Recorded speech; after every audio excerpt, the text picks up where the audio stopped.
vinyl friends and vinyl community. It's Brian from Brian's Vinyl Records. It is Monday, which means it's time for another installment of Vinyl Editions, episode 99. We're almost to 100, guys. I'm pretty excited about that.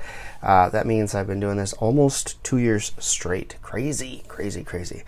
So I got some stuff to show you today. First, we'll start off with a gift I got sent over from a friend of mine, Craig, who had a few extra Dolly albums that he had doubles of and sent one my way that I didn't have yet. This is Dolly, As Long As I Love. So this is a compilation of things that she did before signing with RCA Victor. So Monument put this out. I don't know if any of these songs were actually on any albums that she released. I'd have to look that up, but this is one that I was missing from my collection, so I got this sent my way. Not in the greatest of conditions, but it plays, and so I was able to enjoy it and was happy about that. So until I find a better copy, this will do just fine in my collection. Then I was perusing Target and buying groceries, and I came across this, and I've hemmed and hawed over this a couple times and decided just to go for it. This is the Target exclusive version of John Lennon, Give Me Some Truth. All the songs have been remixed by his son Sean, and you know, it's interesting listening to this. They're definitely different from the versions that you're used to. The drums are more up-to-date sounding, almost drum machine sounding, and things like that. But overall, I think I actually kind of like the mixes quite a lot, and it adds some, you know, fresh air into some songs that have been around for quite some time. So I actually enjoyed it. The reason I picked this up is because this album is currently going for like $48, same album on Amazon, things like that, and Target has it for $34 on this really cool powder blue album color. So I figured I might as well pick it up. You know, I get the 5% off, so it brings it down to like $33.50 or some crap.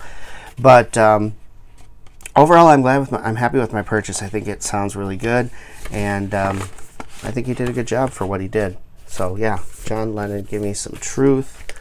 I think overall the song selection on there could have probably been a little bit better, but it hits a lot of the highlights, so I can't complain too much.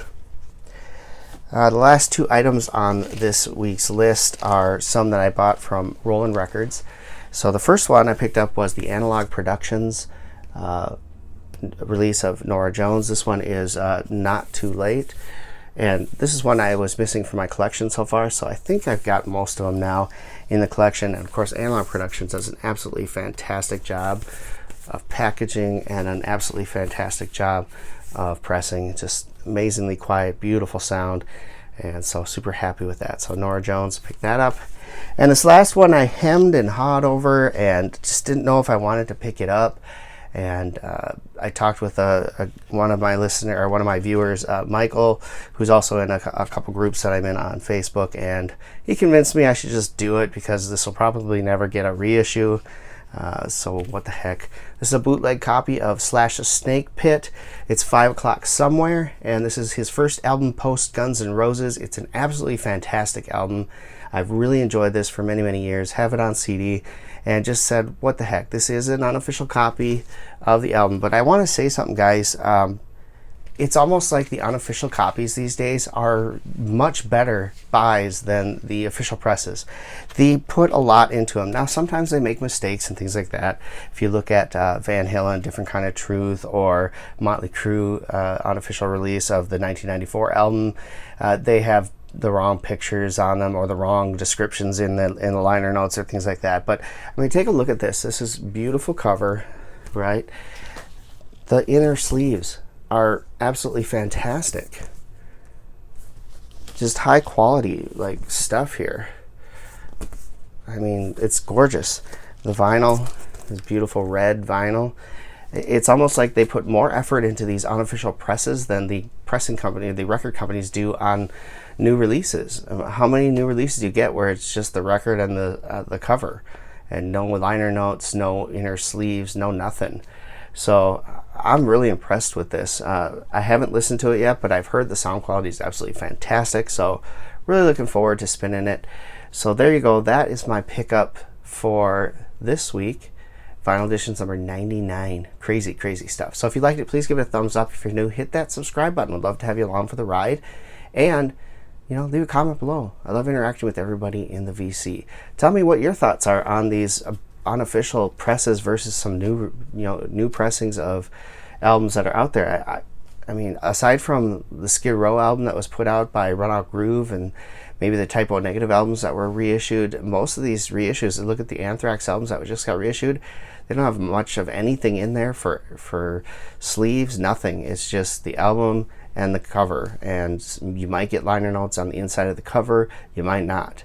So it's kind of crazy to see these bootlegs coming out and just the amount of work that they put into these unofficial releases that they're doing. It's kind of wild. And I get it, there are some things that are wrong here. If you look at these inner sleeves here, this is the second album's cover right here, so why it would be on the first album's inner sleeve, no idea. I haven't looked too closely at these yet, but I'm guessing that both versions of Slash the Snakepit are probably pictured here instead of just the one that was on here, because they had different musicians, definitely a different singer in the second album than they do the first one. So I don't know, but still impressed, and really, really nice packaging, high quality stuff.